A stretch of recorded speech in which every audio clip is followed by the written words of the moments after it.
am Pam Fox at pamfox.org, and in today's video I'm going to be talking about heel drops, whether or not they work. I've got a question here, or a comment, a question from Sean Clements. Has anyone tried that trick where you drink a bunch of water on an empty stomach and then jump up and down? The idea, as I understand, is that the water weighs your stomach down so that it will slide back down into place after you jump up and down. I tried it, and so far the only result I've gotten is the guy who lives below me complained about the noise my jumping was making. So thank you, Sean, for your question. So what I want to talk about today is why heel drops do work, why in some people they don't work, and then I want to share something that you can try that will hopefully make them more effective for you. A couple of things you can try that you may be missing when you do the heel drops.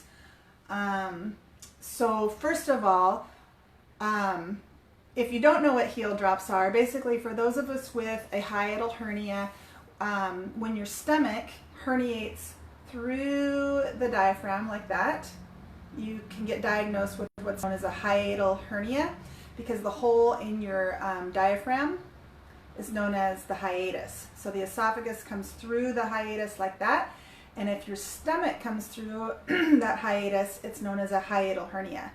And so when we have a hiatal hernia, it can cause a whole variety of very uncomfortable and painful symptoms. But if you can get that hernia to become unherniated, then you relieve the pressure from a variety of your anatomy and you relieve the symptoms. And so the idea with heel drops is that you drink like a quart of warm water in the morning on an empty stomach. And so all you have to do is think about a water balloon and how when you hold it, it hangs down from the weight of the water in it.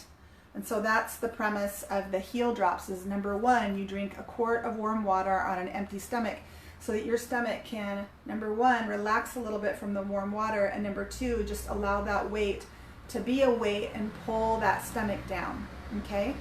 And so then what you do is you stand up straight and you just go up on your tippy toes and you just let gravity, you just drop down on your heels, okay? And so then the idea is that your stomach will, every time you drop down on your heels, your stomach will do this and hopefully dislodge from being herniated, okay? And so some people try this exercise and they really like it and it gives them relief of their symptoms and they swear by it and they love it. And to you, I say, that's great. Keep doing it. I would just add into that to make sure you're incorporating daily your hiatal hernia specific diaphragmatic breathing, which will then bulken up and tighten and strengthen that hiatus so that your hernia can't push up and re-herniate again.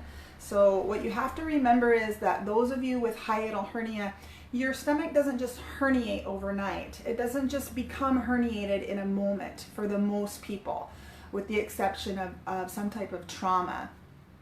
For most of us, it occurs from a lifetime of something pushing our stomach up, so the stomach rises and rises, pushes and pushes against the diaphragm over time.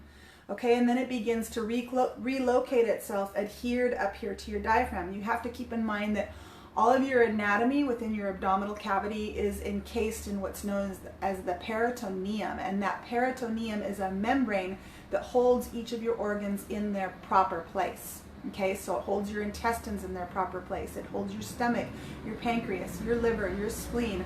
All of those organs are encased in their own membrane, and then everything has attachments and is supposed to stay in its spot.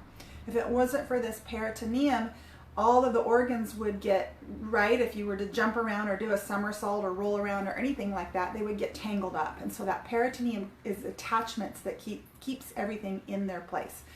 And so the idea of these heel drops is to get that stomach to move down a little bit, but you have to keep in mind that those attachments. And so if you do have a long-term either pressing against the diaphragm, your stomach pressing against the diaphragm, or in the case of hiatal hernia through, you have all of those attachments now that have recreated and just recreated a new home for your stomach, either against or within the diaphragm. And so for some people doing these heel drops, they're very effective. Maybe they have an early, it's the hiatal hernia is kind of young, or maybe it's really small. And so it doesn't take much to get that stomach to unherniate. Okay? I would say though, but that for the variety or the majority of people, simply doing heel drops will not be enough. And it's because of this peritoneum, these attachments, right? So if you go and you Google like a video of a hiatal hernia repair surgery, or you Google, peritoneum, and you watch some videos where you can actually see this membrane, you'll have a better idea what I'm talking about. But it almost looks like snot. It's just this sticky, stretchy film, okay? And it can stretch. It can stretch, and when they go in and to incise it away, for example, to do a hernia repair, they have to cut away all those attachments, because again, your hernia or your stomach is like this. It's relocated within your diaphragm, and it may slide, move in and out with a degree of movement, but for the most part, it's attached there because of that peritoneum. And so, in order to stretch and move that peritoneum, you've got to make a daily effort to stretch it and move it. You're not just gonna stretch it, with one exercise or with one set of 10 heel drops for most people, or with, one set of, manually moving your stomach down. For most of us, it's gonna take time. It's gonna take time to stretch that peritoneum and move that stomach down. And so,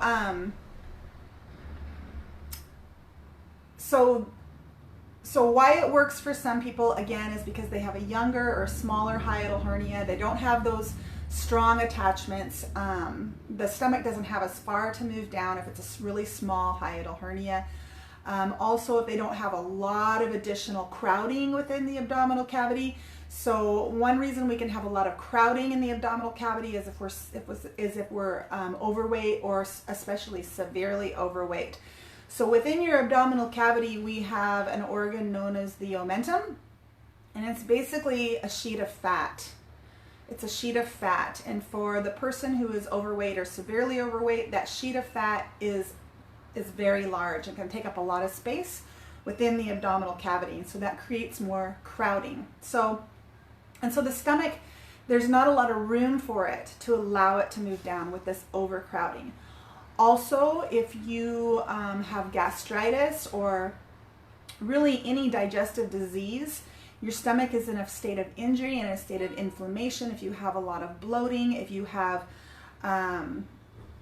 bowel obstruction, if you have frequent constipation where the food is moving through very slow, maybe you eat a lot of meat, dairy, and eggs, and the food is just moving through you very slowly, you get bowel obstructions.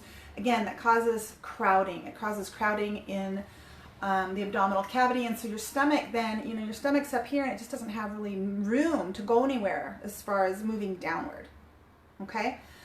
So those are some of the reasons why it doesn't work. Now, so here's what you can try though, if you want to try these heel drops and see if it gives you relief. Number one, you ideally want to do it on an empty stomach, and you want to drink a quart of warm water to create that relaxed balloon to create within your stomach, that relaxed hanging balloon. Okay? And if you do it, maybe first thing in the morning after you've passed a bowel movement, that's great, because that's going to eliminate again or reduce a little bit of that crowding in the abdominal cavity. For most people, bloating is minimized in the morning, okay, after you've fasted all night. So that's another reason why it's ideal. So we want to try to give the stomach as much room as possible down here to move down, okay?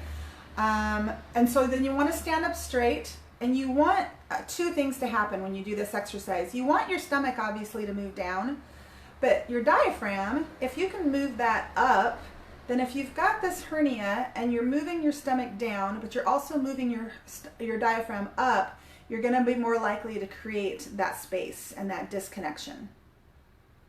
Okay, so we want to move the stomach down and we want to move the diaphragm up. So how we do that is when you're standing up, if you can roll your shoulders back and arch your back a little bit. See how my chest just moved up when I arched my back? I'll do it one more time. I just put a little bit of a back bend in my low back and my chest rises up.